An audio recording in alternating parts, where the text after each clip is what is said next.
हाय दोस्त, आप लोग कैसे हैं? उम्मीद करते हैं अच्छे ही होंगे। अभी मैं पालक पनीर बना रही हूँ, तो सोची कि आप लोग को दिखाती हूँ।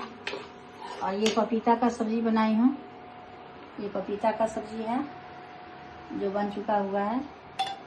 अभी मैं पालक बना रही हूँ। हो गया हुआ है, पालक गिरा गया है, इसमें से तेल निकलने लगा है। अब मैं इसमें पनीर डाल देती हूँ। पनीर डाल दी और पनीर डला दिया है।